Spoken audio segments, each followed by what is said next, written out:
जी हजरात, welcome to session 2 of कैफेट। जो पिछली क्लास थी हमारी, उसके अंदर मैंने बहुत ही बेसिक से बात का आगाज किया था और मैं उसी बेसिक बात को दोबारा एक बार रिपीट करता हूं। देखिए, हमारे सब्जेक्ट का नाम क्या है जी? हमारे सब्जेक्ट का नाम है कैफ 8। इसका नाम है जी ऑडिट एंड अश्योरेंस। ठीक है जी, ये वो पेपर है जो आपने इससे पहले कहीं नहीं पढ़ा है। ये वो सब्जेक्ट है जो आपने इससे पहले किसी भी पेपर में नहीं पढ़ा है, सिवाय एमएफए के। अगर जो कोई दे के आ रहा है तो वहां जो आपने एथिक्स पढ़ा था वो थोड़ा सा यहां पर 3-4%, 8% मैच करेगा। उसमें भी खाली आपने ethics from an accounting perspective पढ़ा था। यहां हम जो कोड ऑफ एथिक्स पढ़ते हैं कैफ 8 के अंदर, जो तकरीबन मेरे ख्याल में 6 या 7 क्लासें लगती हैं, तकरीबन मेरे हिसाब से 8, 10, 12 घंटे का टॉपिक है। अगर आप बहुत अच्छी प्रैक्टिस करते हैं, बहुत सारे सवाल करते हैं, F8 के सवाल करते हैं, ICW के सवाल करते हैं, तो 10-12 घंटे का टॉपिक बनता है। क्योंकि एथिक्स पर एग्जामिनर जो है वो 15-16 नंबर तक का सवाल बनाता है बहरहाल। तो ये पेपर थ्योरी का है। चूंकि पिछले सेशन के अंदर बात बहुत ही मुख्तसर हुई थी और कुछ बच्चे आज हो सकता है जिन्होंने पहली बार ज्वाइन किया होगा, तो मैं कुछ बातें रिपीट कर रहा हूं। ये पेपर 100% थ्योरी का है। इसमें कोई भी वर्किंग प्रैक्टिकल जो है वो नहीं है, सिवाय आप समझेंगे 1-8% के। तो मैं 100% लिखता हूं, लेकिन अगर मैं बिल्कुल प्रैक्टिकल रियलिटी बात करूं तो 99% थ्योरी है और 1% इसमें प्रैक्टिकल है, जहां पर बहुत ही बेसिक कैलकुलेशंस हैं। जहां पर जो आपने FR1 या FR2 में अगर आपने रेशोज निकाले होंगे, तो हमारे कैफ 8 में एक टॉपिक है, उसका नाम है ऑडिट रिस्क, ISA 315। उसके अंदर जो है वो कुछ मकामात पर एग्जामिनर रेशो निकलवाता है और रेशो निकलवाने के बाद क्या, रेशो निकलवाने के बाद जो है वो कहता है इसको इंटरप्रेट करें और बताएं इसमें ऑडिट रिस्क क्या है। तो वो हार्डली आप समझेंगे 0.8 या 1% होगा। उसके अलावा जो पूरा पेपर है वो आप कह सकते हैं बहुत ही सेफली कि वो थ्योरी का पेपर है। ठीक है, सेशन 1 जो हमारा कल था, मैंने उसमें बताया था कि पेपर में ऑन एन एवरेज अगर हम देखें तो कैफ 8 के पेपर में ऑन एन एवरेज जो है वो 40 मार्क्स जो है वो थ्योरी के आते हैं स्ट्रेट। और थ्योरी का मतलब होता है कि जहां आपने कॉपी पेस्ट करना है, जहां आपने कुछ सोचने की जरूरत नहीं है, आपको सवाल पढ़ा कॉपी पेस्ट, यानी इतना आसान हो जाता है। और जो प्रैक्टिकल नंबर 60 नंबर के आते हैं, ये मैंने एक एस्टिमेट लिया हुआ, मैं सेशन 1 में बता चुका हूं। जिनको एग्जैक्ट देखना है कि पिछले 4 अटेम्प्ट में एग्जामिनर ने थ्योरी कितनी पूछी है, तो वो सेशन 1 की जाकर रिकॉर्डिंग देख लें यूट्यूब के ऊपर, वहां मैंने बताया हुआ है। ये जो 60 नंबर है सिनेरियो बेस्ड जो क्वेश्चन हम कहते हैं, इसको हम कहते हैं प्रैक्टिकल क्वेश्चन। इसके अंदर भी अगर मैं सच बताऊं तो इस 60 मार्क्स के अंदर भी 20 से 30 नंबर वही हैं जहां आपने सिंपल रिप्रोड्यूस करना है। इसका मतलब है कि पूरे पेपर को पास करना कितना आसान हो गया। 40 ये जोड़ लें, 20 जोड़ लें, 60 से 65 नंबर वो है जहां आप कॉपी पेस्ट कर रहे हैं। मुझे बताएं इससे आसान और क्या हो सकता है। फिर मैंने सेशन 1 में बताया कि ICAP का एक टेक्स्ट बुक है हमारे पास। हमारे पास कैफ 8 का टेक्स्ट बुक है, जो कि उसमें बहुत सारी इंफॉर्मेशन है, कुछ इंफॉर्मेशन उसमें बिल्कुल भी रेलेवेंट नहीं है, और जो उसकी सीक्वेंस है वो बहुत ही बुरी है। मतलब आप ये समझेंगे जो बात शायद पहले बतानी होगी वो उसके अंदर बाद में दी हुई है, और जो बात बाद में बताने वाली है उसमें पहले दी हुई है। और इतना ज्यादा कंटेंट है कि अगर आप बुक खोल के बैठ गए तो फिर आप कहीं और चले जाएंगे। और मजे की बात ये, जो ICAP का पेपर आ रहा है वो बुक को कवर करके आप अंडरस्टैंडिंग तो ले सकते हैं, लेकिन आपसे पेपर बिल्कुल भी अटेम्प्ट नहीं होगा। ये वो बंदा कह रहा है जो पिछले 25-26 साल से एक ही पर्चा पढ़ा रहा है, उसका नाम है ऑडिट। मैं कैफ 8 भी पढ़ाता हूं और ACCA का F8 भी पढ़ाता हूं, और एक जमाने में आज से 5-6 साल पहले जब जवानी के दिन थे तो मैं ACCA का एडवांस ऑडिट भी पढ़ाता था। ये मेरी बुकलेट्स हैं, ये है वॉल्यूम 1। आप इसी को फॉलो करेंगे और जब आप इसकी रिकॉर्डिंग्स देखेंगे तो रिकॉर्डिंग की सीक्वेंस भी वही है जो क्लास की सीक्वेंस है, और नोट्स की सीक्वेंस भी वही है जो कि लेक्चर की सीक्वेंस है। यानी मिसाल के तौर पर जब आप LMS देखेंगे तो सबसे पहले आएगा बेसिक कॉन्सेप्ट। तो जैसे ही बेसिक कॉन्सेप्ट आएगा तो बेसिक कॉन्सेप्ट्स के आपको हैंडआउट मिल जाएंगे। पहले हम करते हैं बेसिक कॉन्सेप्ट, में आपको मिसाल दे रहा हूं, पहले करते हैं बेसिक कॉन्सेप्ट, फिर हम करते हैं ISA 500। तो जब मेरे लेक्चर देखेंगे तो बेसिक कॉन्सेप्ट के फौरन बाद आ गया ISA 500। तो ये बुकलेट कंप्लीटली ऑर्गेनाइज्ड है। ये समझे कि मेरा कई सालों का तजुर्बा है, इसमें टेक्स्ट बुक की चीजें भी शामिल हैं। तो वंस अगर आप सर साजिद की बुकलेट से पढ़ेंगे तो आपको दुनिया में किसी और चीज को रेफर करने की, देखने की बिल्कुल भी जरूरत नहीं पड़ेगी। याद रहे, थ्योरी के पेपर में ये रिस्क है कि आप बहुत ज्यादा कवर कर लेंगे। यहां से भी पढ़ लिया, वहां से भी पढ़ लिया, वो भी देख लिया, वो भी डाउनलोड कर लिया, कंटेंट पे कंटेंट जमा हो गया। अबे भाई, कंटेंट तो जमा करना आसान है, तुम इसको कवर कैसे करोगे, तुम रिवाइज कैसे करोगे, तुम एंड में पेपर को समेटोगे कैसे, फंस जाओगे। तो यहां पर कैफ 8 में खास तौर पे थ्योरी के पेपर के अंदर टीचर की गाइडेंस बहुत बहुत ज्यादा अहम होती है। क्या मेरी बात समझ आ रही है? आप गूगल कर लें जाके, मैं आपको पढ़ा रहा हूँ आज एश्योरेंस एंगेजमेंट, मिसाल दे रहा हूं मैं। अब आप जाएं गूगल करें एश्योरेंस एंगेजमेंट, तो मिलियंस और बिलियंस ऑफ पेजेस खुल जाएंगे ऑन एश्योरेंस एंगेजमेंट। फिर आप क्या करेंगे?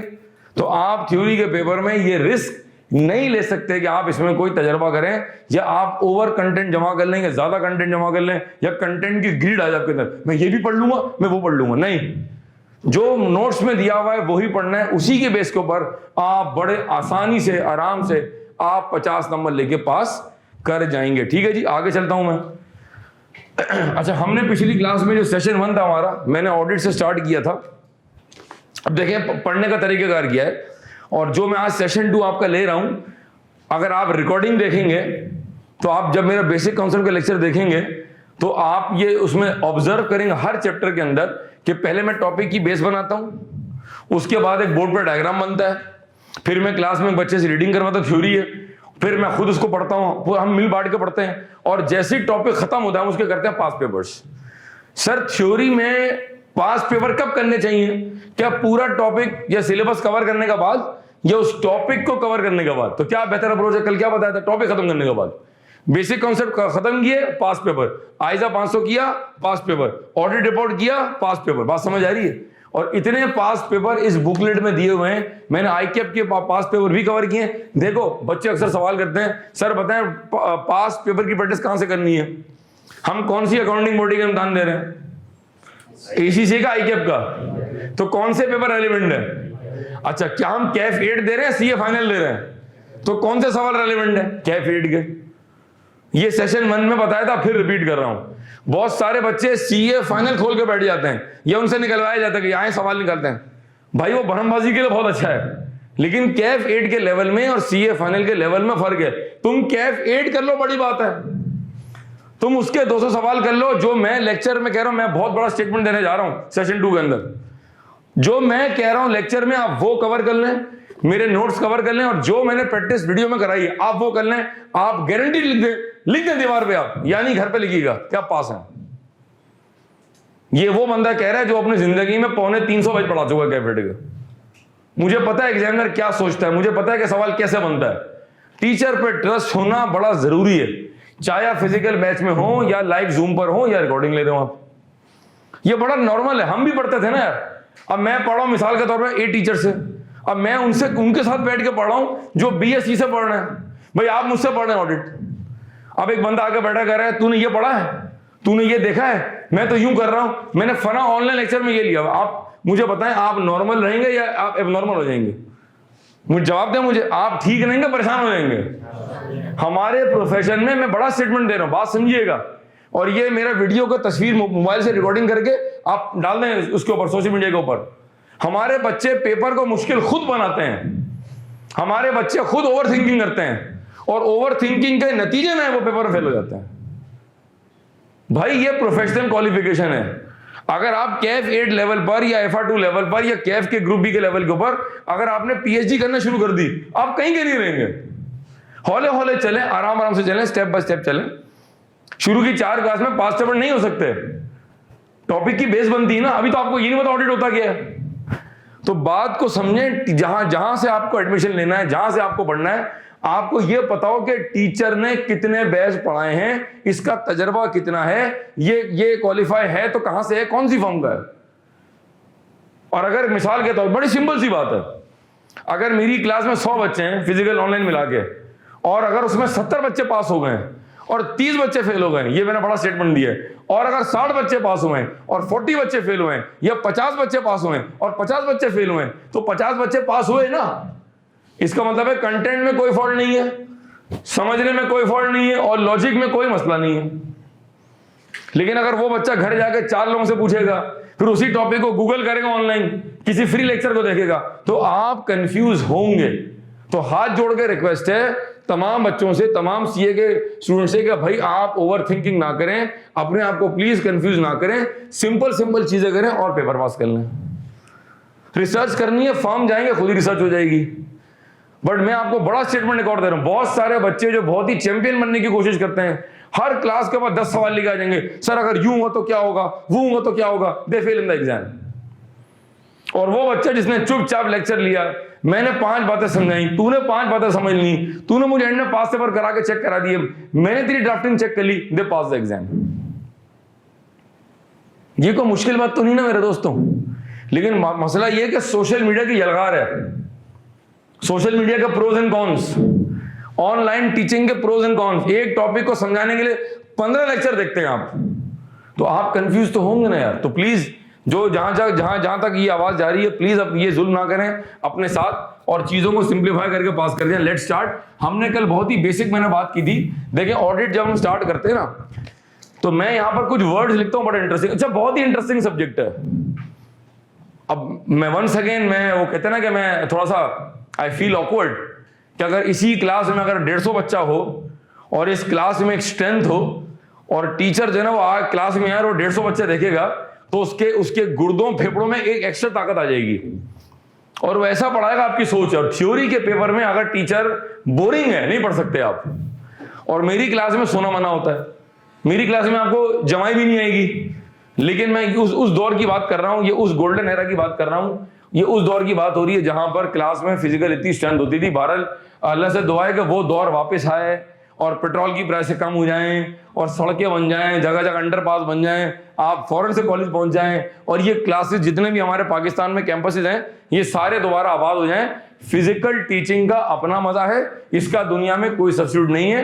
हाँ, रिकॉर्डिंग आ चुकी है, हम जूम पर मुलाकातें करते हैं, बट दुनिया में आज भी ये व्हाइट बोर्ड और ये जो हमारा मार्कर है, इसका दुनिया में कोई सब्स्टिट्यूट नहीं है। इसके पढ़ाने का जो मजा है ना, इसके जो पढ़ाने का मजा है ना, उसकी बात ही और है। बाहर ठीक है, एक मैंने अपना जज्बात आपके सामने रख दिए। मैं ऑडिट के कीवर्ड्स लिखता हूं जो हमने देखने हैं, ठीक है जी। सबसे पहले आपका वर्ड है क्या जी, कहें आपने रिपीट करना, कहें ऑडिट। फिर एक कीवर्ड है एक्सटर्नल ऑडिट। क्या वर्ड है भाई? एक्सटर्नल ऑडिट, ठीक है जी। फिर आप एक वर्ड कहें मेरे साथ जनाब, इंटरम ऑडिट। कहें इंटरम ऑडिट।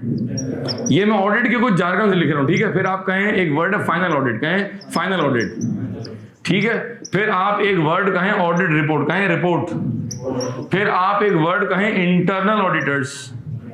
ये ऑडिट के कुछ जार्गन बता रहा हूं मैं आपको, ठीक है। मैंने कहा ना ये वर्ड आपने पहले कभी सुने नहीं है, और मैंने ये वर्ड पढ़ाए थे जब मैं 2001 में पढ़ रहा था इसी से, तो मैंने उस तक टीचिंग स्टार्ट कर दी थी।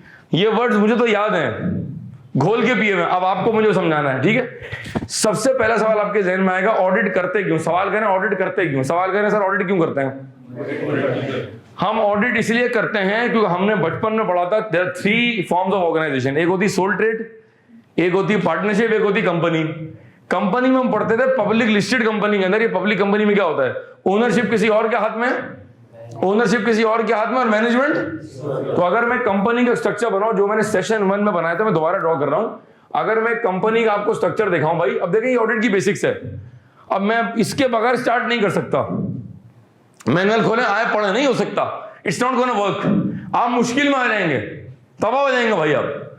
मैं कह रहा हूं कंपनी की मैनेजमेंट किसके हाथ में है, ठीक है। कहें बीओडी, जिसमें 2 तरह के लोग हैं, कहें एनईडीज और ईडीज। एनईडीज कौन है भाई, पढ़ा होगा आपने कंपनी लॉ में, या पढ़ लेंगे। कहें नॉन एग्जीक्यूटिव डायरेक्टर्स। और ईडीज कौन है, ठीक है। इसी बोर्ड में 2 बड़े मशहूर लोग हैं, बड़े काम के लोग हैं। एक को हम कहते हैं सीईओ और एक को हम कहते हैं chairman. CEO is the captain of all functions and chairman is the captain of BOD, ठीक है। भारत, अब आपके पास फाइनेंस डिपार्टमेंट भी है, आपके पास सेल्स डिपार्टमेंट भी है, आपके पास ह्यूमन रिसोर्स डिपार्टमेंट भी है, आपके पास जनाब प्रोक्योरमेंट डिपार्टमेंट भी है। ये डिफरेंट फंक्शंस आपके हैं, ठीक है।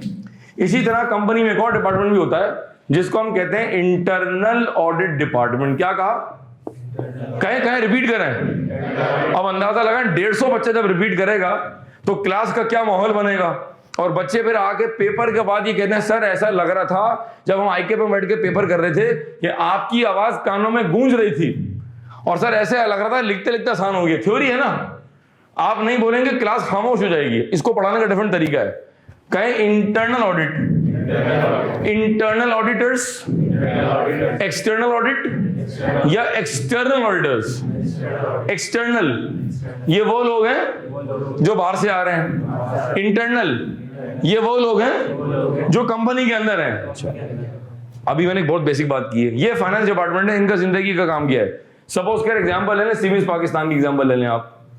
आप एग्जांपल ले लें इंडस मोटर्स, आप एग्जांपल ले लें कोलगेट पामोलिव, आप एग्जांपल ले लें मीजान बैंक, आप एग्जांपल ले लें पीआईए, जो एग्जांपल चाहे ले लें आप एग्जांपल ले लें पाकिस्तान स्टील, बड़ी मशहूर कंपनी पाकिस्तान स्टील, सब कुछ इनके पास है सिवाय स्टील के।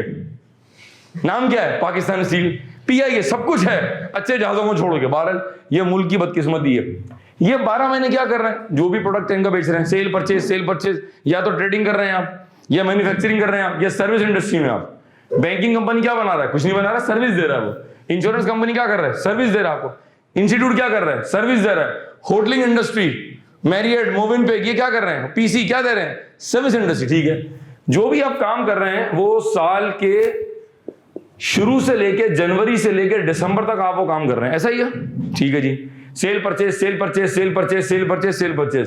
जैसे ही दिसंबर 31 आएगा, कंपनी की बैलेंस शीट डेट आ जाएगी, तो बैलेंस शीट डेट के फौरन बाद जो कंपनी का फाइनेंस डिपार्टमेंट है वो बनाएगा कंपनी के फाइनेंशियल स्टेटमेंट्स, पीएनएल बनेगा, क्या खोया क्या पाया, और आज हमारे पास बैलेंस शीट क्या है, एसेट कितने, लायबिलिटीज कितनी है, कैश फ्लो स्टेटमेंट भी बनेगा, और statement of change in equity बनेगा। ठीक है जी, ये सब काम भी होगा। ठीक है, अब ये काम हो रहा है 12 महीने 24 घंटे।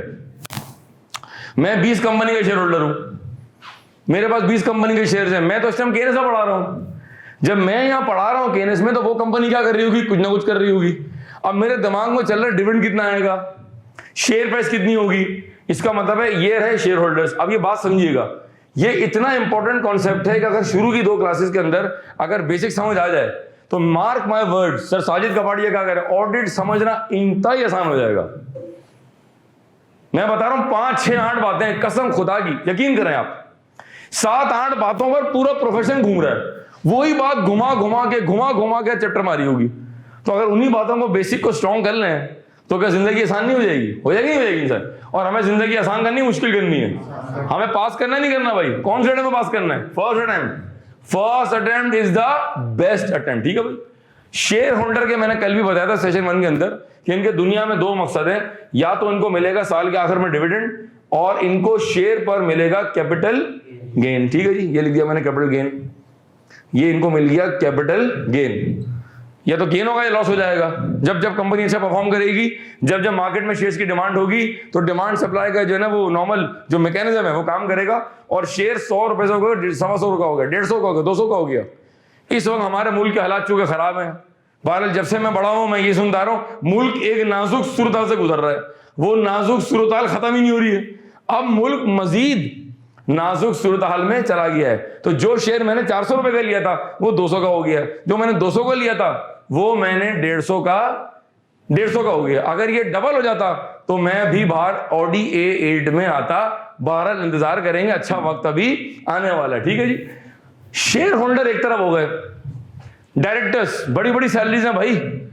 एक अच्छी लिस्टेड कंपनी का जो सीईओ होता है, अच्छी कंपनी का, लिस्टेड कंपनी का जो सीईओ होता है, उसकी टेक होम जो उसकी बेसिक सैलरी होती है, मेरे हिसाब से वो स्टार्ट 25 लाख से होती है पर मंथ। अब किसी की 25 है, कहीं 30 है, कहीं 35 है, कहीं 40 है, कहीं 50 है। ये पर मंथ बता रहा हूं गरीबों। कंपनी मेंटेन गाड़ी, 500 लीटर का फ्यूल, कहीं 2 गाड़ियां, कहीं 1 गाड़ी, क्लब की मेंबरशिप, किचन का जो वो है आपका बावर्ची से लेके माली से लेके गार्ड तक सीईओ को कंपनी मेंटेन है। बीवी बच्चे छोड़ के सब कुछ कंपनी मेंटेन है, ऐसा वो कहता है और हम मान लेते हैं उसकी बात। इसका मतलब है ये उनके बेनिफिट्स हैं। अब ये बेचारे शेयर होल्डर दुआ करे अल्लाह पाक डिविडेंड आएगा, तस्बीहां पढ़े अल्लाह पाक डिविडेंड आएगा। जब साल का आखिर आया और जब आपने अकाउंट्स डिक्लेयर किए तो आप कह रहे इस साल कोई डिविडेंड नहीं है, क्योंकि हालात बड़े खराब थे। हालात बड़े खराब थे, आप फेज रेट में रहते, हालात बड़े खराब हैं। आप ऑडी में घूम रहे, हालात बड़े खराब है। 50 लाख का बोनस ही, हालात बड़े खराब है। तो हम आपकी बात कैसे मान लें भाई? अब देखें यहाँ कॉन्सेप्ट आता है कि ओनरशिप किसी और के हाथ में। ये कौन है भाई? ये कौन लोग हैं दोस्तों? ये कौन लोग हैं? और ये मैनेजमेंट किसके हाथ में है? मैनेजमेंट किसके हाथ में है? याद रखिएगा, जब भी ओनरशिप किसी और के हाथ में होगी और मैनेजमेंट किसी और के हाथ में होगी, ये वो पॉइंट होगा जहां ओनर्स को किसी थर्ड पार्टी को ऑन बोर्ड लेना पड़ेगा, क्योंकि हमें विश्वास नहीं है, हमें ट्रस्ट नहीं है। क्योंकि अकाउंट्स बनाने वाले भी तुम, सीएफओ साहब, डायरेक्टर फाइनेंस साहब, अकाउंट्स बनाने वाले भी तुम, अप्रूव करने वाले भी तुम, लिहाजा मैं कैसे मान लूं कि जो तुम बता रहे हो प्रॉफिट कम हो गया, हालात बड़े खराब हैं, इस साल तो लॉस हो गया, हम कैसे मान लें कि जो तुम कह रहे हो वो सही कह रहे हो? हमें ऐसा लगता है दाल में कुछ काला है। लिहाजा company law, companies act 2017 share holders को पावर देता है कि हर साल कंपनी के लिए मैंडेटरी है कि आपने बैलेंस शीट डेट से 4 महीने में एनुअल जनरल मीटिंग करानी है। और हर वो कंपनी, क्या कहा मैंने, हर वो कंपनी जो कंपनी एक्ट के तहत बनी है उसको सालाना ऑडिट कराना है। ये जो सालाना ऑडिट है ये वो लोग आके करेंगे जिनका कंपनी से कोई ताल्लुक नहीं है। सीएफओ ने कहा मैं कसम खाता हूं, मैं अल्लाह माफ करे मैं कसम खाता हूं, अपने बच्चों की कसम खाता हूं कि ये अकाउंट्स बिल्कुल सही है, आप चमाट मार देंगे इनको। अबे भाई तुम्हारी कसम ही झूठी है। मुझसे पूछे केएनएस कैसा है, तो भाई मैंने तो अपने हाथों से बनाया ये, तो मुझे तो अच्छा ही लगेगा ना। सर ये घर आपका अजीब सा लग रहा है, भाई मुझसे पूछना मैंने कितनी मेहनत से बनाया। तो जिसकी चीज होगी वो तो तारीफ करेगा ही। भाई इनके अब्बा कह रहे हैं माशाल्लाह लड़का हमारा बहुत अच्छा है, चांद का टुकड़ा है, जरा चांद के गाल पे फोटो चेक करो, चांद का अखलाक देखो, अल्लाह माफ करे। चांद तो वीकेंड पे लगा पड़ा होता है, ये चांद है तुम्हारा, अल्लाह माफ करे। भाई बाप कह रहे नहीं भाई नहीं, दिल का टुकड़ा है। लेकिन चाचा से पूछो, मामा से पूछो, फुप्पा से पूछो, वो बताएंगे असल हकीकत इसकी कि भाई अल्लाह माफ करे खानदान के नाक में दम किया हुआ इसने। इसका मतलब है जो अकाउंट्स के केयर टेकर्स हैं, जो बनाने वाले हैं, अप्रूव करने वाले हैं, वो कभी भी इंडिपेंडेंट ओपिनियन नहीं दे सकते। यहां से एक और वर्ड सामने आ गया जिसपे पूरा प्रोफेशन बेस कर रहा है, वो वर्ड है कहो इंडिपेंडेंट। अब आप थोड़ा सा रिपीट कर लें, शेयर होल्डर्स को अकाउंट्स के ऊपर एक ऐसी पार्टी का, एक ऐसी तंजीम का, एक ऐसी जमात का ओपिनियन चाहिए जिनका 12 महीने कंपनी से कोई ताल्लुक ना हो। अगर ताल्लुक हो गया तो फिर वो इंडिपेंडेंट नहीं होगा। और हमें तो जो ओपिनियन चाहिए वो तो चाहिए इंडिपेंडेंट। इंडिपेंडेंट कहें, न्यूट्रल कहें, अनबायस कहें, अनअफेक्टेड कहें, अनप्रेजुडाइज कहें। ये ओपिनियन सिर्फ वही लोग दे सकते हैं जो बाहर से आएंगे। लिहाजा शेयर होल्डर ने कंपनीज एक्ट के तहत सेक्शन नंबर 132 के तहत, सेक्शन नंबर जो हमारा आगे लॉ में दिया हुआ 246 या 247 है, उसके तहत हमने एक्सटर्नल ऑडिट फर्म को ऑन बोर्ड लिया। एक्सटर्नल ऑडिट फर्म जनाब, यहां से हमारी प्रोफेशन में एंट्री हो गई। कहो एक्सटर्नल ऑडिटर्स, ये वो लोग हैं, ये वो जमात है जो 12 महीने बाद कंपनी में आएगी और उन फाइनेंशियल स्टेटमेंट्स का ऑडिट करेगी जो कंपनी के फाइनेंस डिपार्टमेंट ने 12 महीने में सेल परचेस करके ट्रांजैक्शंस करके बनाए थे। ये वो लोग हैं जिनको हम कहते हैं एक्सटर्नल ऑडिटर्स। अब इसके कई नाम है, कहें एक्सटर्नल ऑडिट फर्म, अब इसके कई नाम है, इसको आप कहें एक्सटर्नल ऑडिट फर्म। रिपीट करें मेरे साथ, आप कहें अश्योरेंस फर्म, आप कहें इंडिपेंडेंट ऑडिट फर्म, ये मुख्तलिफ नाम है इसके। अब जो इसमें काम कर रहा है, फर्म का तो नाम है, EY है, KPMG है, PwC है, शेखा मुफ्ती है, अंजुम आसिम है, बेकर टिली है, रहमान सरफराज है, GT है, BDO है। कराची में 250 फर्म्स हैं। 20-25 के नाम तो मुझे ज़बान नहीं आते, बाकी बच्चे हमें कुछ बताते हैं, सर मेरे इस फॉर्म में हो गया है, बताएं कैसी फॉर्म है। फिर हम तहकीक करके बच्चों को बताते हैं कि भाई इन 4 में से तुम यहाँ चले जाओ। ये काम भी हम करते हैं फलाई तौर पे। फर्म को हम क्या कहते हैं? कहो independent firm, assurance firm, audit firm, mandatory firm.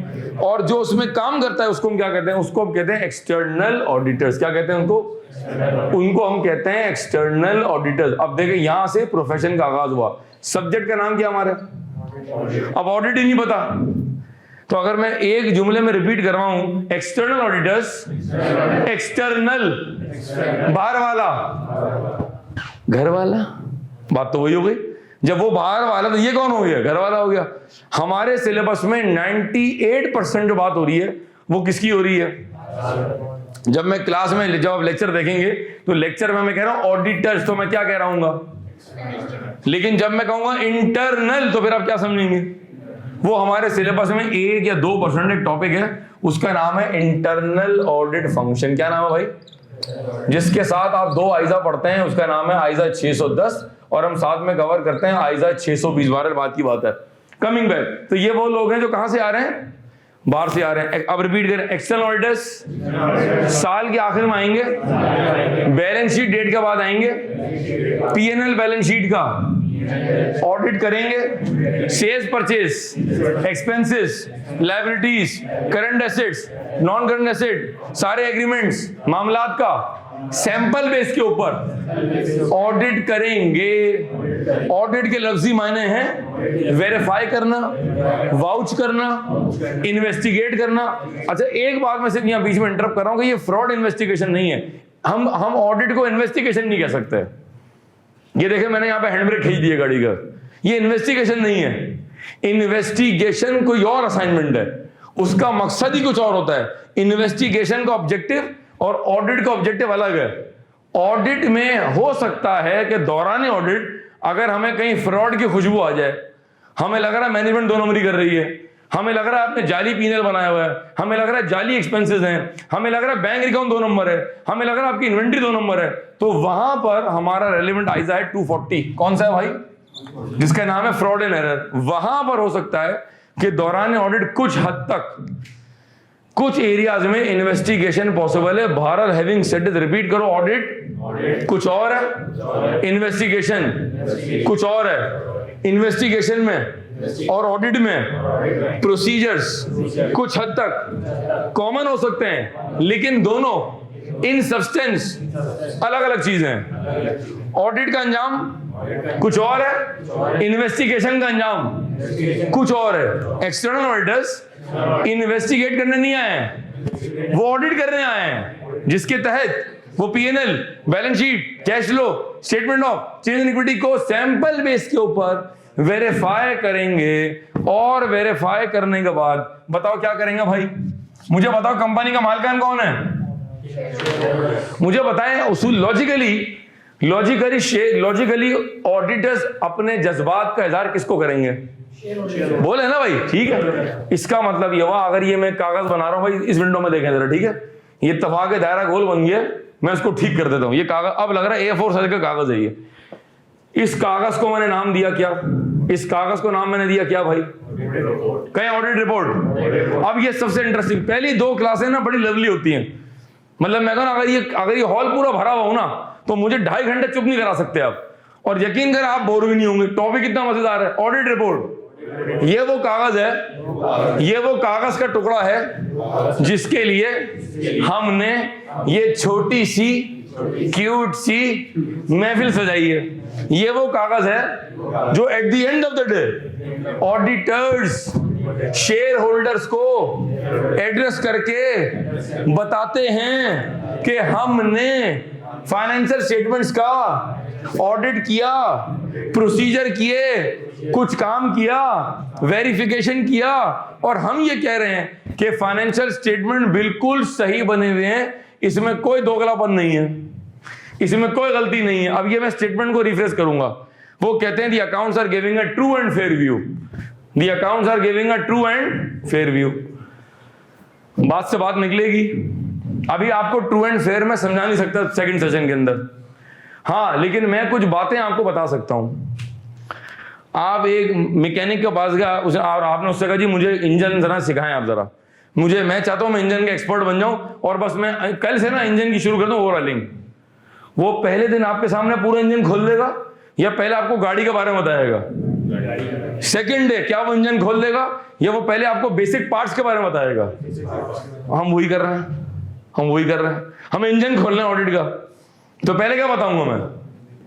जिस सब्जेक्ट में आपने पहले दिन, कोई भी सब्जेक्ट ले लें आपका, अगर आपने बेसिक्स कवर नहीं किया, चाहे बेसिक 1 हफ्ता हो या बेसिक 2 हफ्ता हो, अगर आपने कवर नहीं किया तो आप मेरे जुमले लिख लें कहीं, आपसे इंजन कभी भी नहीं खुलेगा। अब आप मुझसे कहें true and fair view, true fair, true कुछ और है, कहें भाई को बोलना पड़ेगा। अब आप 8 बच्चे हैं, 9 बच्चे, समझे 90 बच्चे बैठे हुए हैं, कहें ट्रू कुछ और है, फिर कुछ और है। ये वो ओपिनियन है, ये क्या कहा मैंने, ये क्या है भाई, का ओपिनियन, ये वो ओपिनियन है जो हम कौन, ये कौन लोग हैं, ये घर वाले बाहर वाले हैं, बाहर वाले क्यों है, क्यों के 12 महीने इनका कंपनी से कोई ताल्लुक नहीं है। अगर ताल्लुक जुड़ गया तो इंडिपेंडेंस का पकोड़ा बन जाएगा, और हमें इंडिपेंडेंस का पकोड़ा नहीं बनाना, वरना पूरा प्रोफेशन जमीन बोस हो जाएगा वर्ल्ड ट्रेड सेंटर की तरह। अगर आज मैं ऑडिट के प्रोफेशन से हटा दूं इंडिपेंडेंट, गई सारी फर्म्स। आज हबीब बैंक और यूबीएल जो बड़े बड़े बैंक्स हैं, ये बिग 4 को ऑडिट के दे रहे हैं 4 करोड़, 5 करोड़, 6 करोड़, 3 करोड़, 2 करोड़। पागल हैं, इतने बड़े बड़े अमाउंट्स पे करें तो पागल हैं। क्यों दे रहे हैं, पागलपन में दे रहे हैं, ये पीएम है। वो इसलिए दे रहे हैं कि उनको पता है कि बिग 4 जो ओपिनियन दे रही है, वो जो ऑडिट रिपोर्ट किसको दे रही है भाई, किसको दे रही है भाई, वो लाजमी क्या है, इंडिपेंडेंट। और अगर मैं मार्केट में आज एक जुमला उड़ा दूं, सुनिएगा, बड़ा अहम बात कर रहा हूं।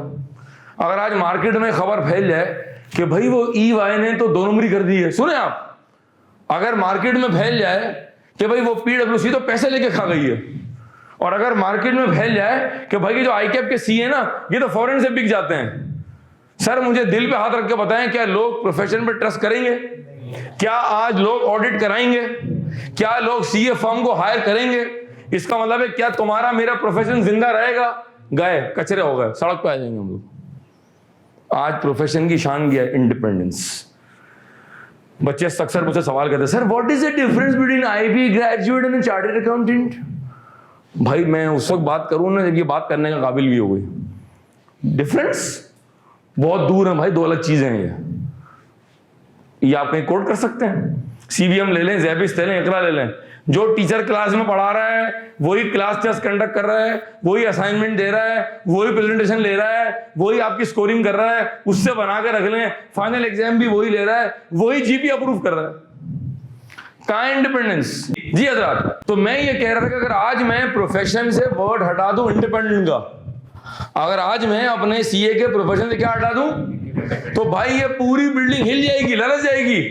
ये इंडिपेंडेंस ही तो है जिसकी वजह से प्रोफेशन की वो शान है। क्यों? क्योंकि जो लोग ऑडिट करने आ रहे हैं उनका कंपनी से कोई ताल्लुक नहीं। अब आप कहें external auditors, internal auditors, external auditors, बाहर वाले, इंटरनल ऑडिटर्स, ये वो लोग हैं जो 12 महीने कंपनी में बैठ के इंटरनल कंट्रोल्स को वेरीफाई कर रहे होते हैं। कुछ हद तक शायद एक्सटर्नल के और इंटरनल के प्रोसीजर्स सेम होंगे, लेकिन इन सब्सटेंस ये 2 अलग अलग थॉट्स हैं। ये वो लोग हैं जो बाहर से आ रहे हैं, 12 महीने के बाद आ रहे हैं, और ये वो लोग हैं जो कंपनी में परमानेंटली बैठे हुए हैं और वहां पर वो काम कर रहे हैं, जिनको हम कहते हैं इंटरनल।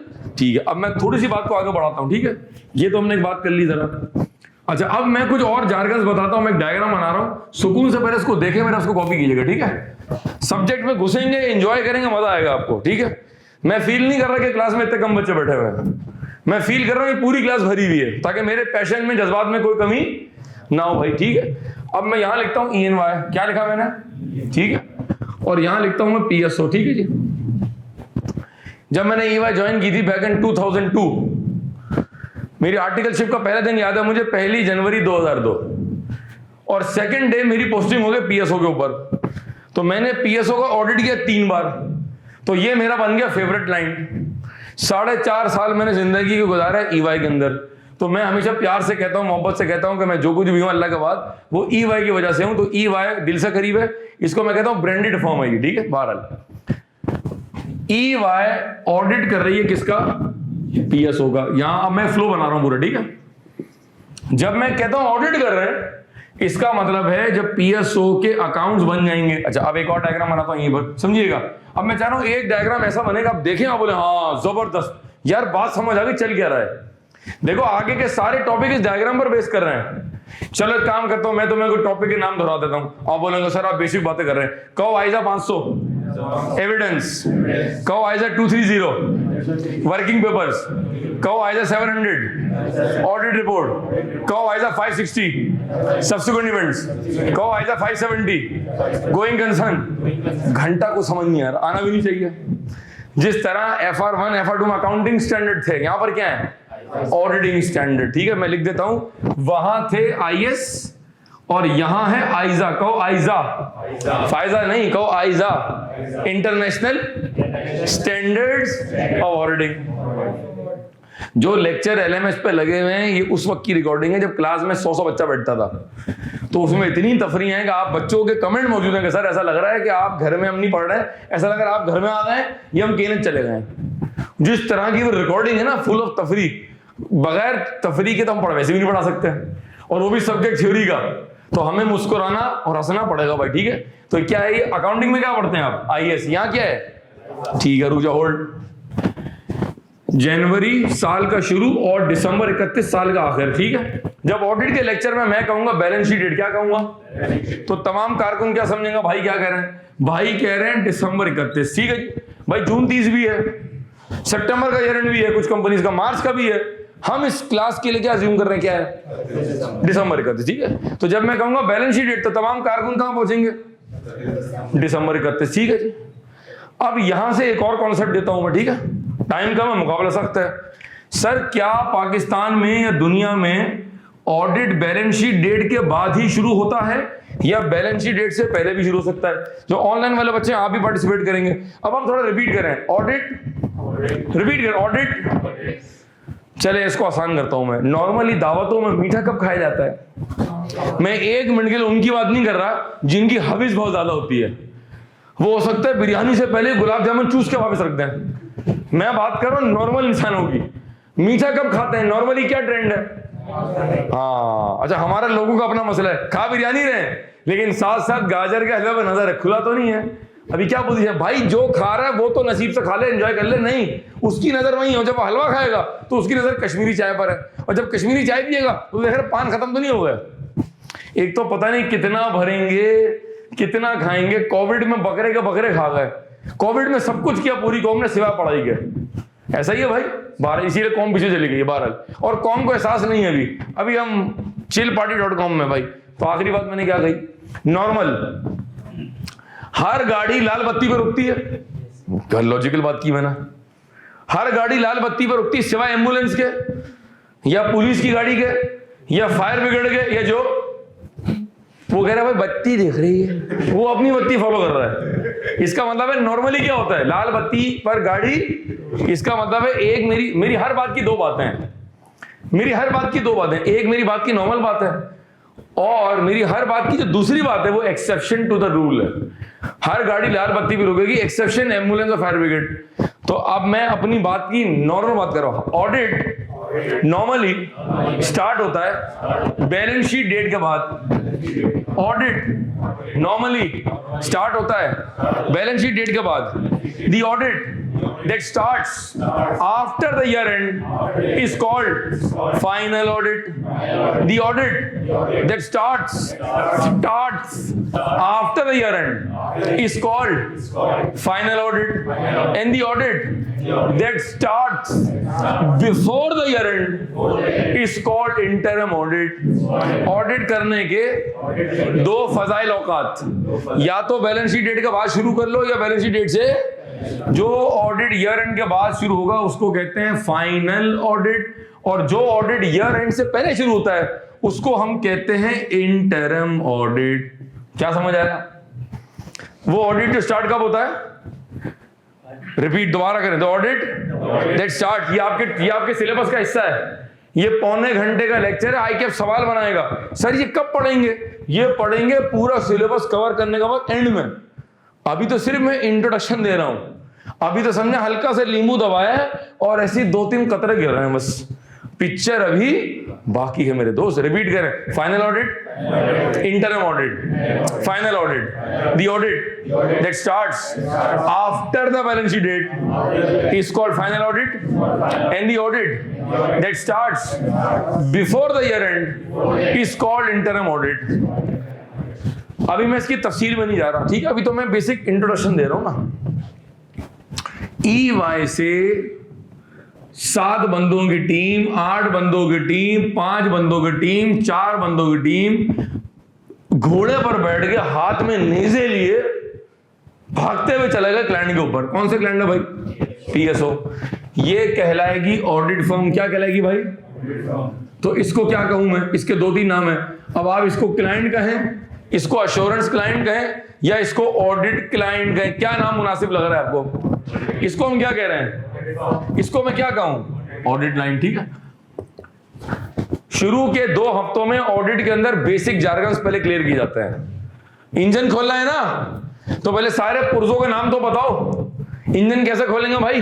बात समझ आ रही है ना? लॉजिकल बात कर रहा हूं मैं, और मैं पूरे कोर्स में लॉजिकल बात ही कर रहा हूं इंशाल्लाह।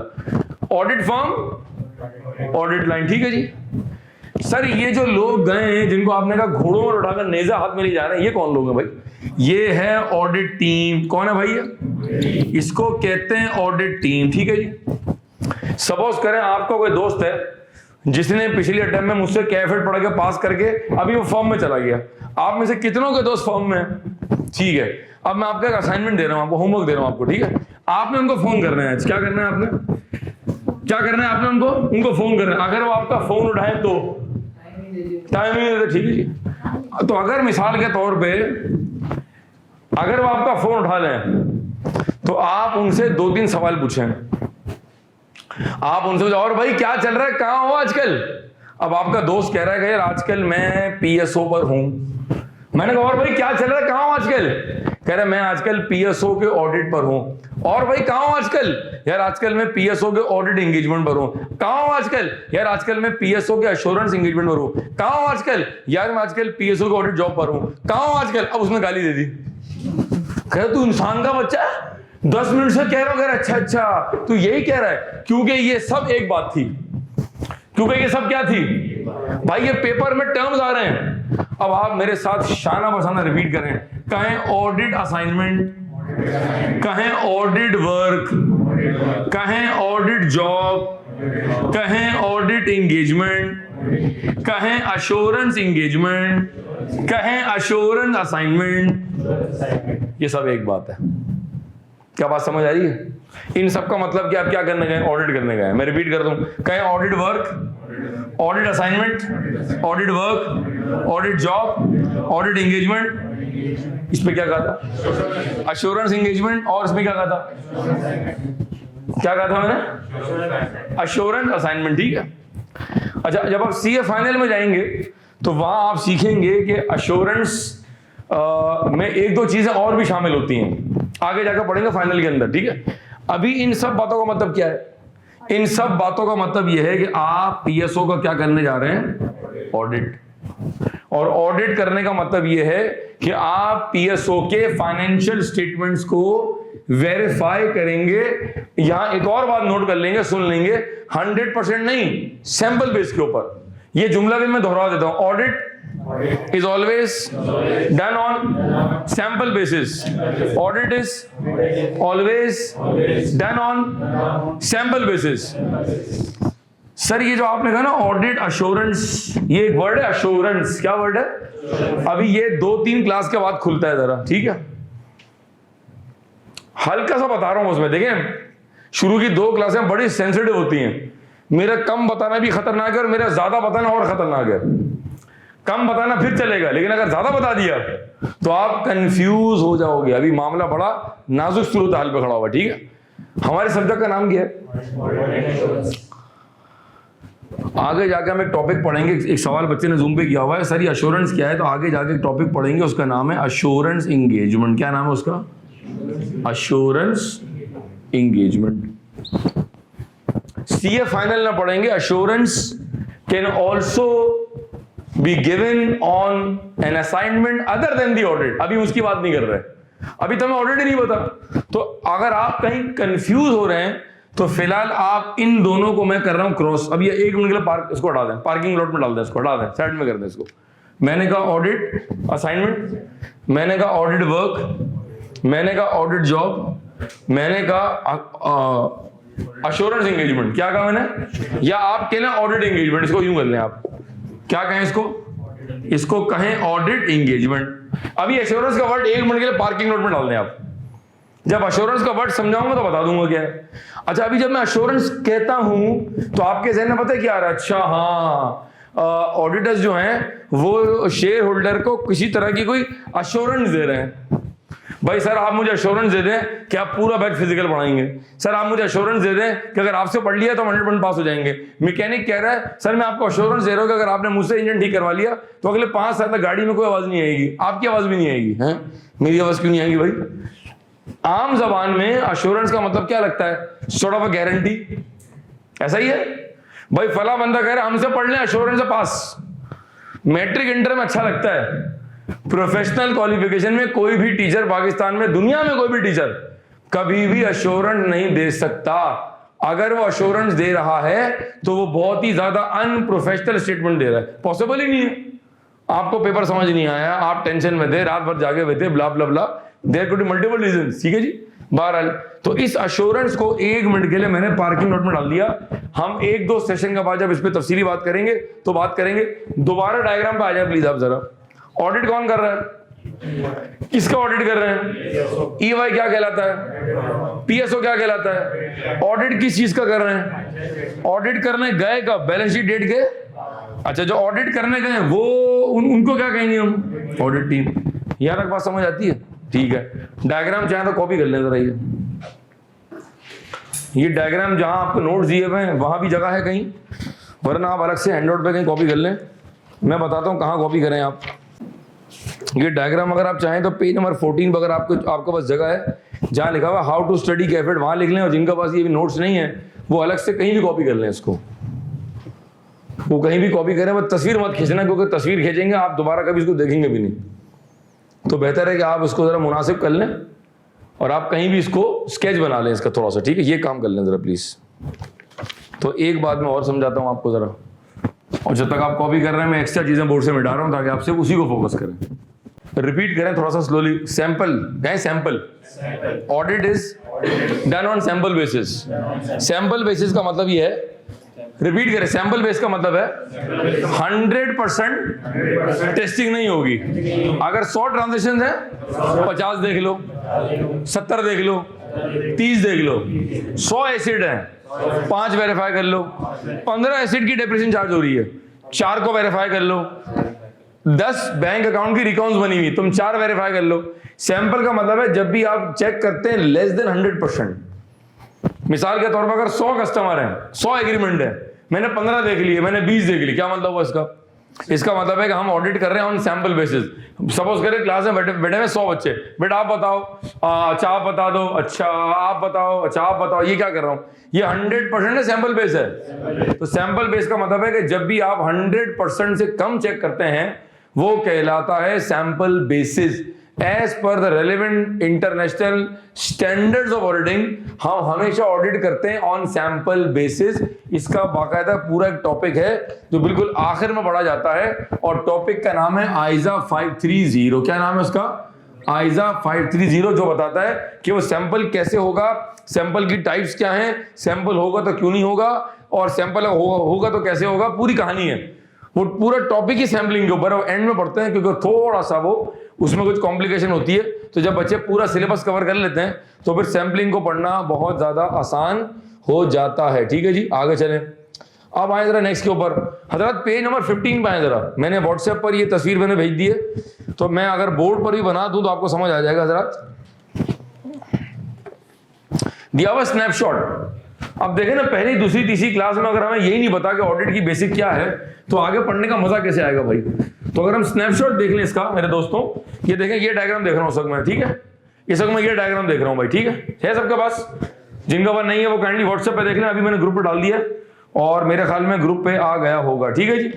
अच्छा, अब हम जरा डायग्राम देखते हैं। देखें कि जो ऑडिट है ना, इसमें बेसिकली अगर आप गौर से देखें तो 2 मेन इसमें पार्टीज हैं भाई। एक है मैनेजमेंट और एक है इसमें एक्सटर्नल ऑडिटर्स। बात समझ रहे हैं?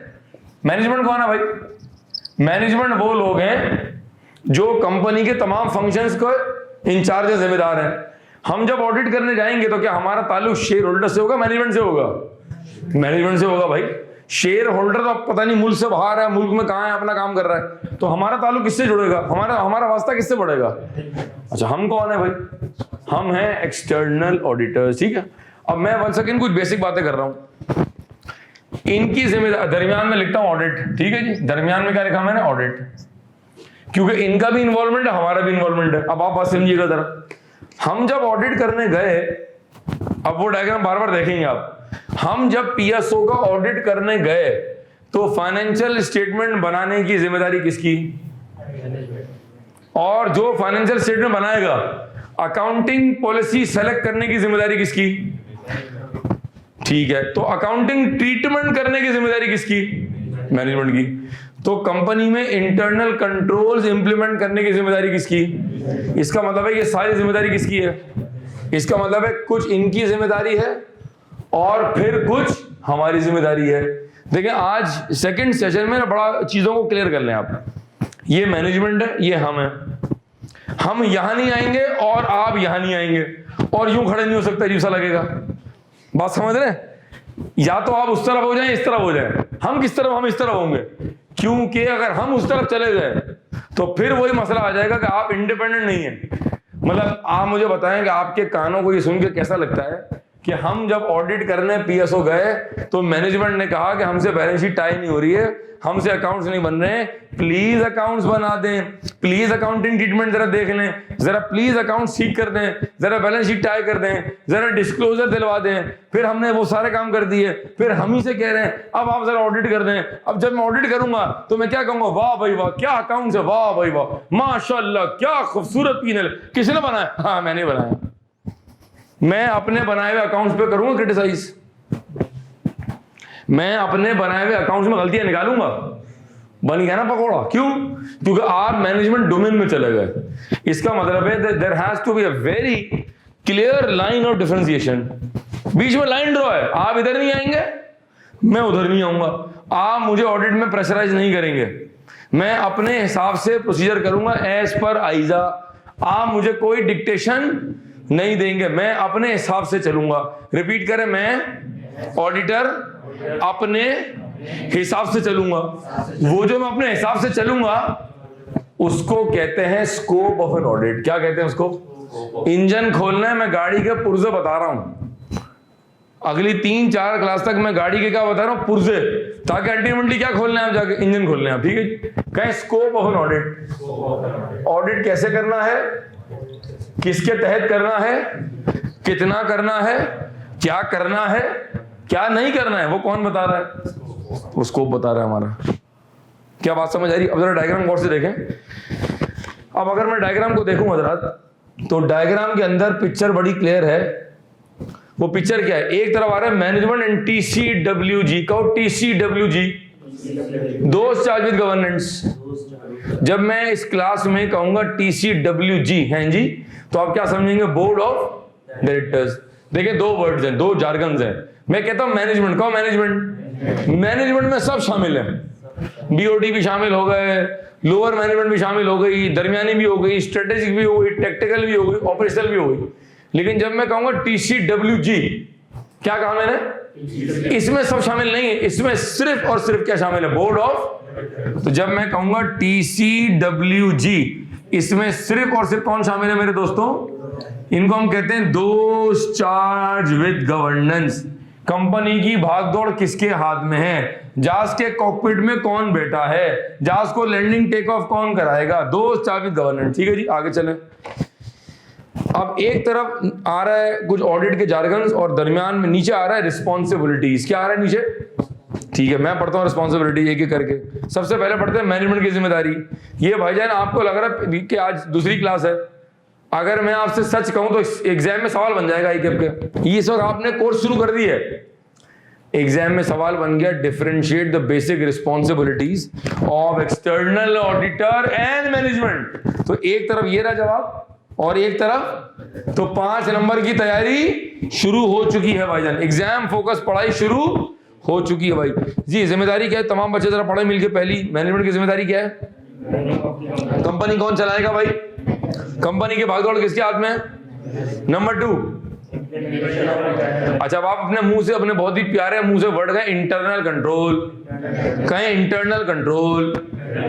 अब जरा सिर्फ मेरे जज्बात सुन लें इस वर्ड के ऊपर। ये जो वर्ड है इंटरनल कंट्रोल, क्या कहा? ये जो वर्ड है इंटरनल कंट्रोल, क्या कहा?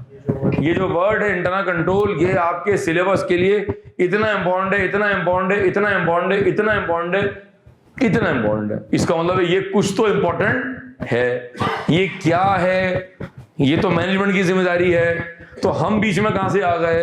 तो हमारे से क्या ताल्लुक है? अभी जो सेकंड सेशन है, अभी कुछ घंटों की पढ़ाई हुई है, लेकिन कुछ बच्चे बड़े ज़हीन होते हैं, वो चाहते हैं हमें अभी से बता दो सब कुछ।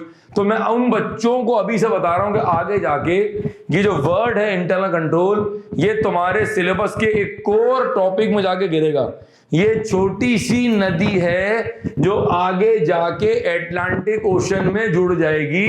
एटलांटिक ओशन का नाम है, रिपीट करो, कहो, test of control. Test of control.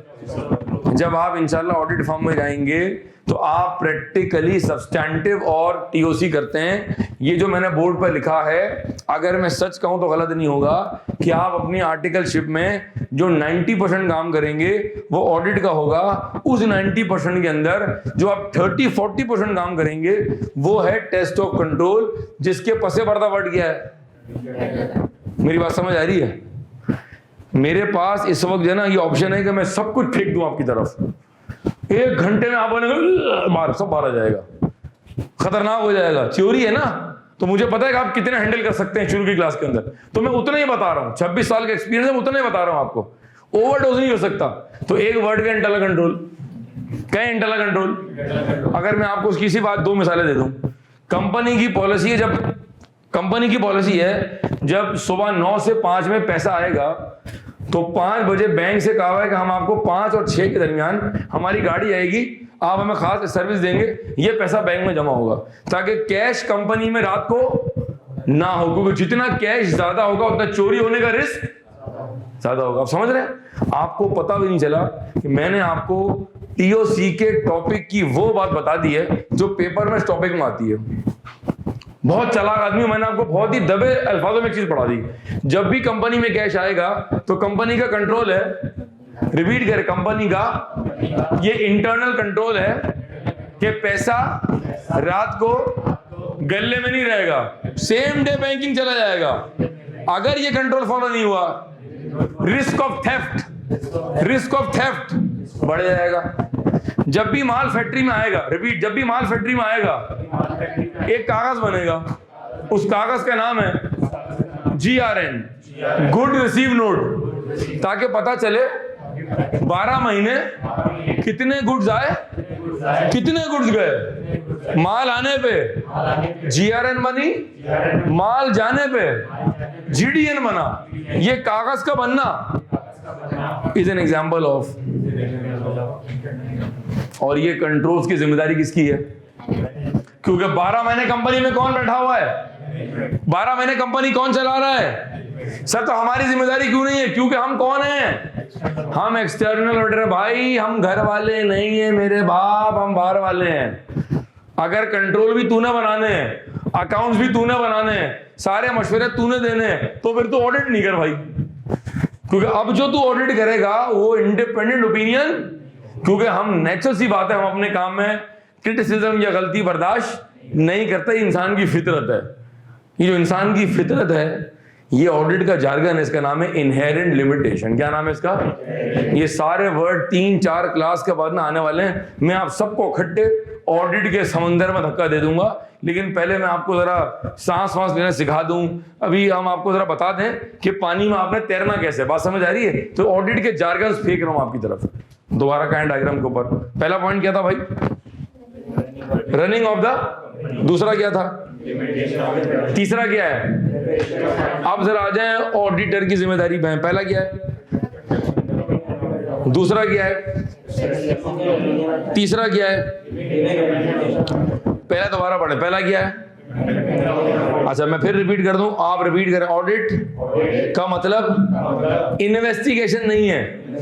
Investigation कुछ और है, ऑडिट कुछ और है। ठीक है, फिर आप सेकंड पढ़ें दोबारा। एक्सप्रेसिंग अब आप रिपीट करें, ये जो ओपिनियन है, ये जो ओपिनियन है, यहां देखें, ये जो ओपिनियन है, ये जिस कागज में दिया जाता है उस कागज को हम कहते हैं ऑडिट रिपोर्ट।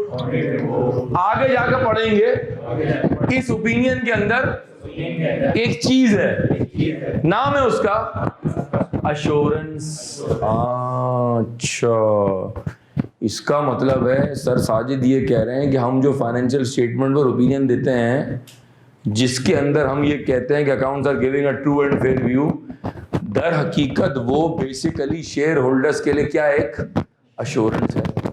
अब आगे जाके मजीद बात खुलेगी, ठीक है? तो अब जरा रिपीट करो, कब अश्योरेंस 3 टाइप्स की होगी, आगे पढ़ेंगे। अश्योरेंस 3 टाइप्स की है, absolute assurance, reasonable assurance, moderate assurance.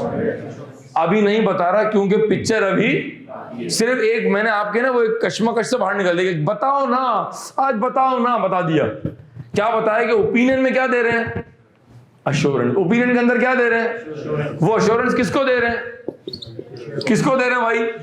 अभी नहीं बता रहा कि वो एब्सोल्यूट है कि रीजनेबल है कि मॉडरेट है, क्योंकि पिक्चर अभी बाकी है मेरे दोस्त, ठीक है जी।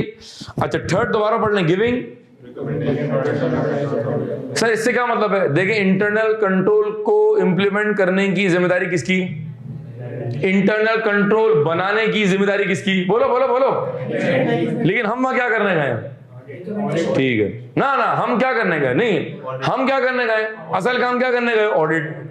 अब मैं तुम्हें एक बात बता रहा हूं, 1 सेकेंड देखो, ये सेकंड क्लास है, बहुत सारी बातें मैं सिर्फ लिंक कर रहा हूं, ये रेफर कर रहा हूं, और मैं उसकी वजाहत आगे जाके करूंगा ताकि कम से कम तुम्हारा जहन बनना शुरू हो जाए। आप अपने एक दोस्त के घर दावत में गए, आप अपनी खाला के घर गए, आप अपनी फुप्पो के घर गए, अपनी फेवरेट फुप्पो, और आपके जो फुप्पा हैं उनका बड़ा मुंह है, आपके फेवरेट है, वो मुंह से टक्कर मार देते हैं वो, आप उनके घर गए। जब आप उनके घर गए तो घर का हाल ही खराब है।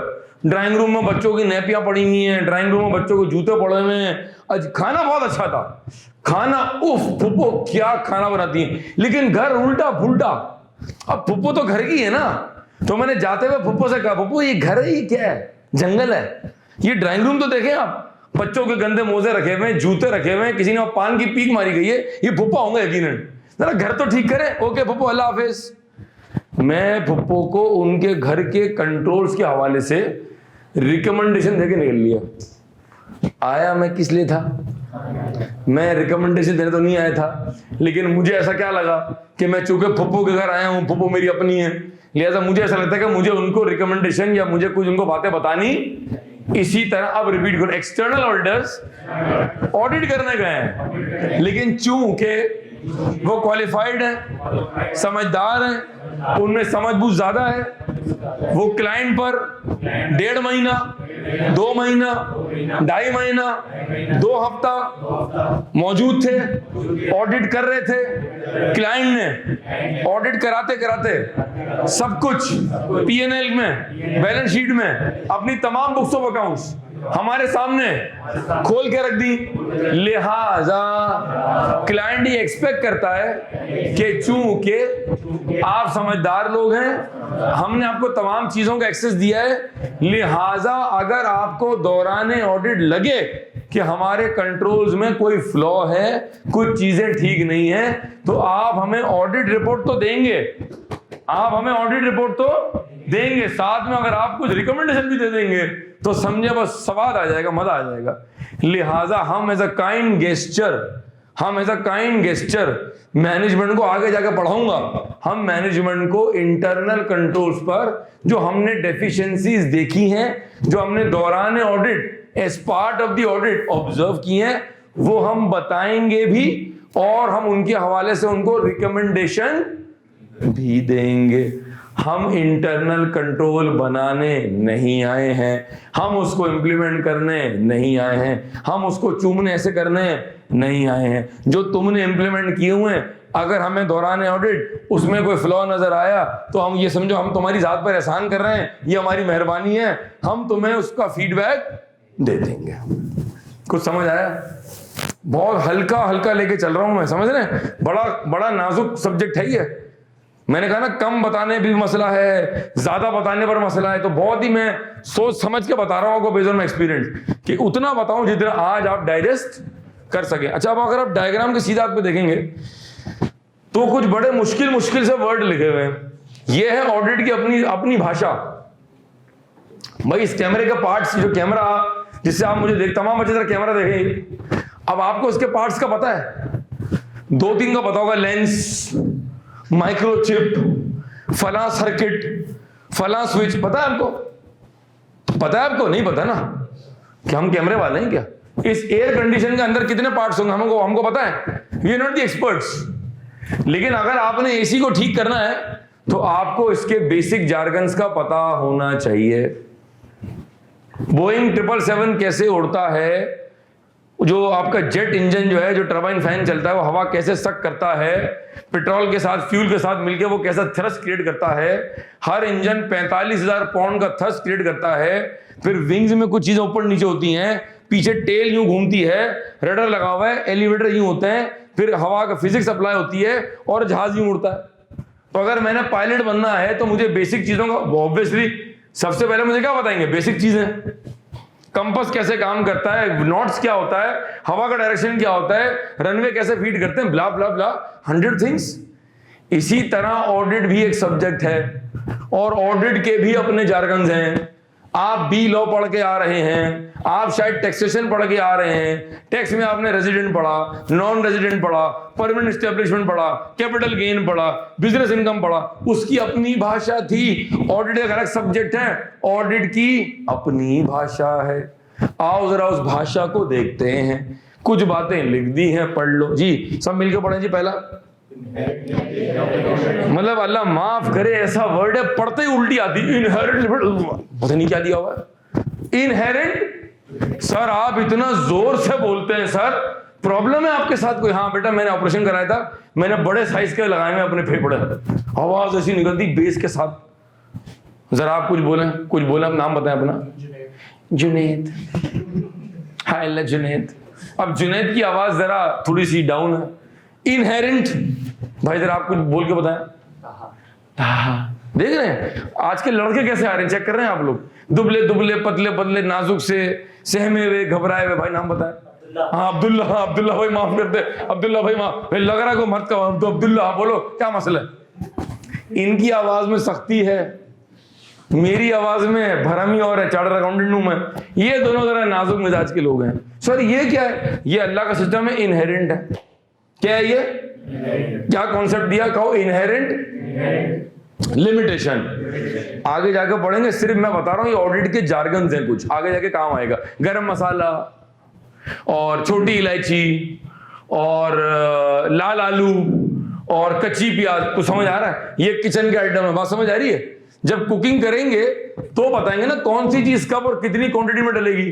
तो अभी क्या वर्ड बताया? कहो इनहेरेंट लिमिटेशन, इनहेरेंट लिमिटेशन। आगे डिस्कस करेंगे ये क्या है, क्यों है, कैसे, कितना काट के डालना है और कब डालना है। नंबर 2 क्या लिखा हुआ था बोर्ड पे? सर साजिद ने पहली क्लास में क्या बताया? सर साजिद ने पहली क्लास में बताया कि पूरा सिलेबस कवर करना है। कैफ 8 का स्टडी टेक्स्ट मैं अपनी बुकलेट में फॉलो कर रहा हूं, उसको फॉलो करना है। सिर्फ आई कैप के कैफ 8 के पास पेपर देखने हैं, रेलेवेंट F8 के पास पेपर देखने हैं, बहुत ही चंद सेलेक्टेड ICAW के पास पेपर देखने हैं। जो मैं पढ़ाऊंगा बस वो पढ़ना है, कहीं और से नोट्स लेने की, डाउनलोड करने की, गूगल करने की जरूरत नहीं है। सर साजिद ने पहली क्लास में बताया तुम्हारे कैफ 8 का डैश क्या होगा, स्कोप क्या होगा। इसी तरह ऑडिट का भी क्या है, स्कोप। आगे चलो थर्ड, प्रोफेशनल जजमेंट। सर मुझे ऐसा लग रहा है कि ये पेपर जो है ना वो बड़ा मुश्किल लग रहा है मुझे। उफ सर मुझे लग रहा है पेपर तो बहुत आसान है। इसका मतलब हर बंदे की अपनी क्या है, हर बंदे की अपनी बिला वजह की क्या है, जजमेंट है। एक होती है जजमेंट और एक होती है प्रोफेशनल। ये क्या है इस पर बात करेंगे। नेक्स्ट पढ़ो, प्रोफेशनल। ठीक है, ये सारे वर्ड हैं, इनको नेक्स्ट क्लास में खोलेंगे। सिर्फ मैं बता रहा हूं ये है क्या। मिसाल के तौर पे आप घर पहुंचे मगरिब के बाद और आपके अब्बा आए, हाँ बेटा कैसे हो, खैरियत से हो, ठीक ठाक हो, तहा मजे में हो। अब्बा ने हाथ मिलाया, अब्बा ने हाथ मिलाया, हाथ ऐसे किया, अब्बा ने हाथ सूंघा, करीब बुलाया, रख के चमाट दिया। सिगरेट भी क्या रहा है? तुझे केनस पढ़ने के लिए भेजा था, सुट्टा मारने के लिए भेजा था? अब्बा आपको कैसे पता? बेटा मैं तेरा बाप हूं, हर बाप का एक बाप होता है जिसको दादाजी कहते हैं मानव। बात समझे? वो बाप है, उसको तेरी आंखें देख के पता है कि तू खाली पी के आया हुआ है या भरी हुई पी के आया हुआ है। अगर भरी हुई तूने पी हुई तो बाप क्या बोलेगा? अकेले अकेले बाप को भूल गया, अब ये लाइक फ्रेंड्स ब्रो, है ना?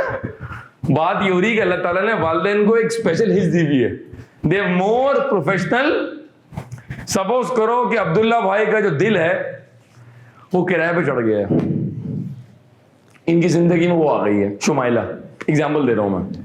अब ये आसमान देख रहा है, परिंदे देख रहा है, दुनिया में सब कुछ इसको हसीन लग रहा है। जब इंसान नया नया इश्क में गिरफ्तार होता है ना, उसको सब कुछ अच्छा लगता है। सर आप कितने स्मार्ट लग रहे हैं, मैं कहीं से भी स्मार्ट नहीं हूं। सर ऑडिट कितना प्यारा सब्जेक्ट है, ऑडिट जहर है। सर क्या आसमान है, आसमान में कुछ नहीं है। सर क्या परिंदे, कौवे हैं। लेकिन चूंकि दिल का मकान किराए पे चढ़ गया है, इसकी अब कुछ और ही कहानी चल रही है। अब जब ये घर आया, वैसे घर कैसे आता है? अम्मी चाय दें, और आज इसने एंट्री कैसे मारी? अम्मी कैसी हैं? अम्मी बहुत प्यारी लग रही हैं। अम्मी चाय नहीं दिलाएंगी अब्दुल्ला को।